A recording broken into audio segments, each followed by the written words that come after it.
Mr. Murali Pillai. Mr. Speaker, sir, may I ask the Honourable Minister for Defence, on the 18th of April 2018, before the fast march started, when Corporal First Class Lee and the other platoon mates were asked whether or not they had 7 hours of uninterrupted sleep, what was the response of his platoon mates and himself?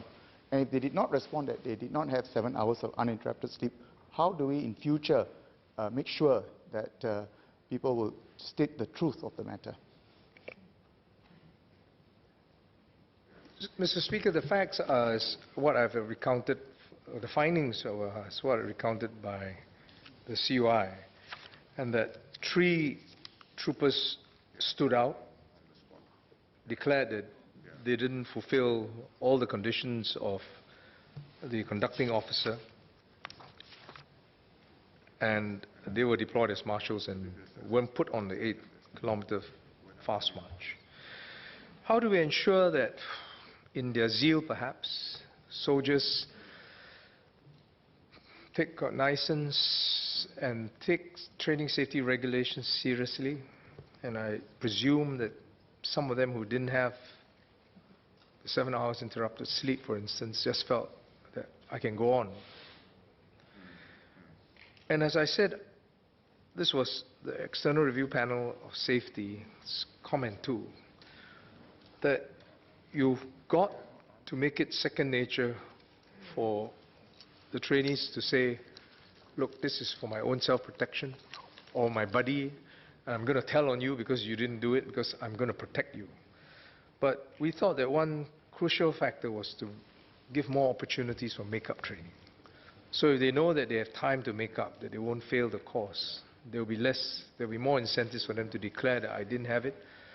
And also, if commanders know now that if the conditions are not met, they will ensure that the conditions are met. So there's not going to be an easy answer. It will require, at this stage of ours where we have the regulations, but we're not sure everybody follows it, that we need everybody to play their part to achieve zero training fatalities. Mr. Dennis Tan. Thank the Minister for the ministerial statement with many details of the COI report. I would like to ask the Minister, not sure I've heard correctly, what was the COI's findings with respect to the detection of the physical status of the soldier, Corporal First Class Dave Lee, during the fast march itself? Did any of their colleagues, his colleagues, detected or spotted, his instructors spotted that he was not coping well during the training? And my second question is this, would the SAF look into the possibility of training commanders of early detection of soldiers who are not coping well during an extreme strenuous exercise like the fast march, so that they can be pulled out before even the completion of the fast march? Thank you. Mr. Speaker, the findings are, again, as I have given in the ministerial statement.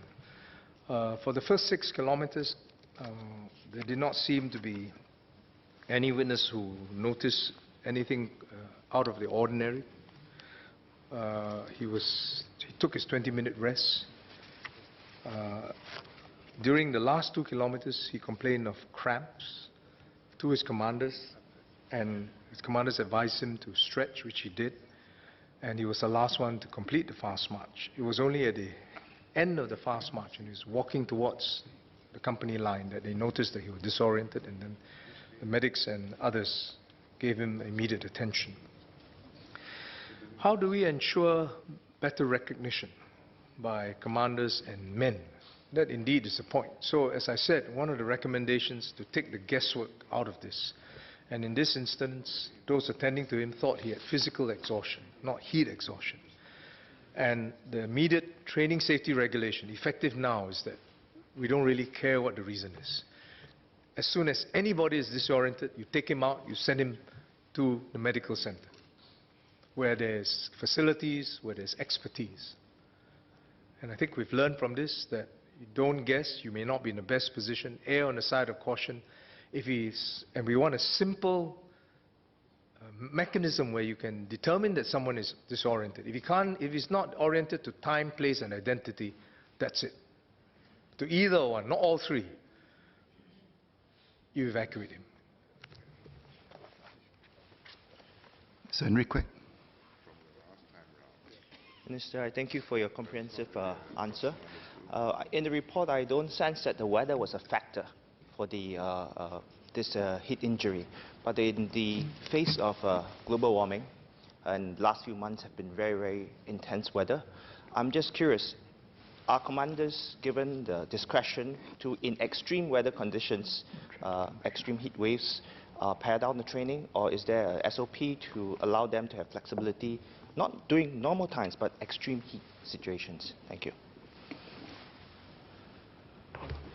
Mr. Speaker, sir, our training requirements are much more serious than that. It's not discretionary, and members will remember when I updated this House about what the requirements are for fast marches or any training activity. We use special sensors which measure the wet globe temperature, and depending on what the temperature is based on this instrument, you mandate work-rest cycles. You can only work so much, then you need to rest so much. So yes, indeed, temperature is taken into account. In fact, after this, we looked around other militaries to see whether we were more stringent or less stringent than others, and we've learned from it. So different militaries use different rest cycles depending on what the temperature or the humidity is. So we're reviewing that, but it's not a discretion given to commanders. They must follow it. It's part of the TSR. Mr. Vikram Nair.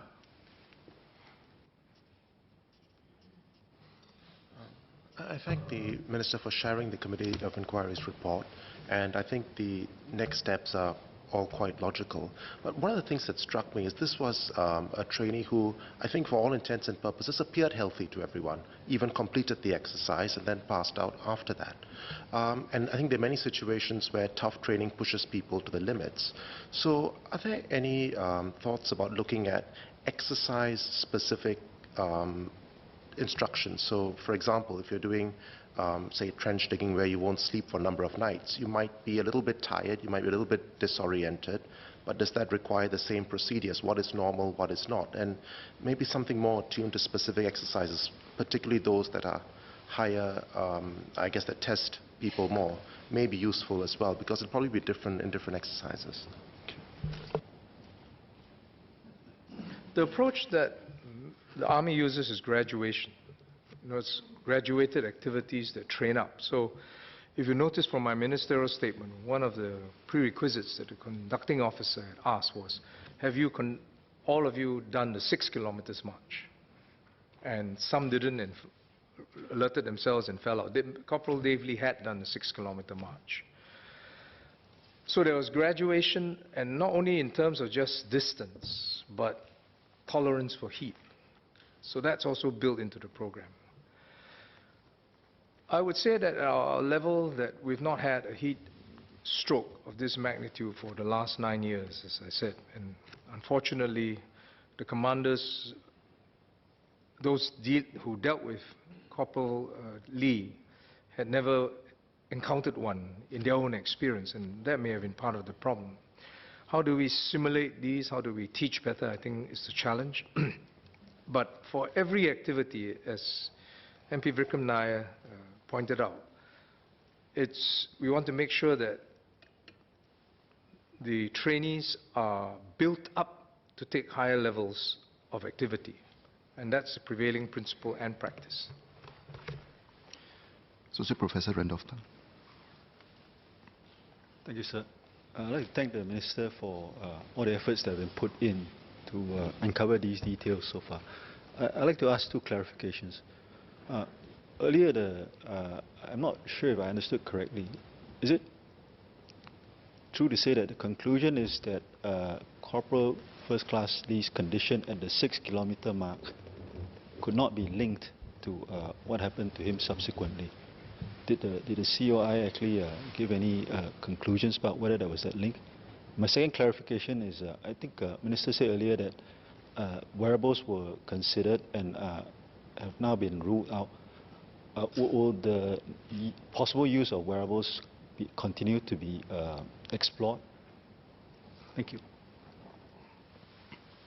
Mr. Speaker, what the COI did was to investigate in detail, first of all, chronologically, the events leading to the heat stroke.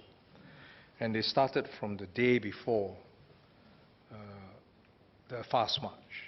And I related how they had a number of activities, two which did not comply with training safety regulations, one part of the lesson plan where Corporal Lee ran faster than he should have for 3 laps of 400 meters each.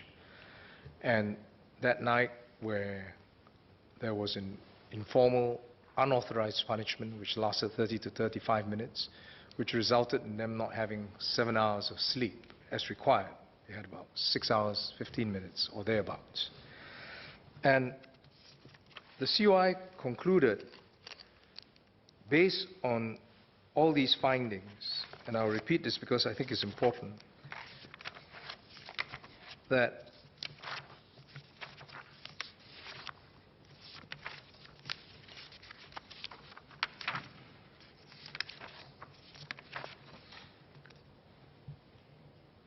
Corporal First Class Dave Lee's death was a result of heat stroke. There's no argument there. And other than this, they did not find any physical injuries sustained, nor any foul play or medical negligence. The COI was unable to ascertain the direct causes which led Corporal First Class Lee to suffer from heat stroke. It noted the possible contributory causes were accumulated fatigue, insufficient rest, and less than optimal state of health and his potential use of medication. These are words that they use. But their preliminary assessment was that the likely reasons for him succumbing to the heat stroke were inadequate on-site casualty management and delayed evacuation to the medical center. Heat stroke is usually a culmination of events, exposure to heat, your own body's mechanisms can't cope with the heat produced, and it shuts down. COIs opined that they couldn't find any direct cause, but it could have been due to a number of accumulated causes. But they felt that his succumbing to the heat stroke was a result of delay between the symptoms and evacuation. I think your second question was wearables. Well, we had an expert panel of doctors, the chair, which is a senior consultant in the A&E department in SGH, and they concluded that wearables that are on the market don't measure core temperature that well. Because for heat injuries or heat strokes, you need to measure core temperature. In this case, as you notice, when they touched Corporal Lee's skin, it was actually cold, cooler than normal. It wasn't warm. So if you have wearables that measure surface temperature, it doesn't quite work. You have to measure core temperatures, and the technology just isn't there yet.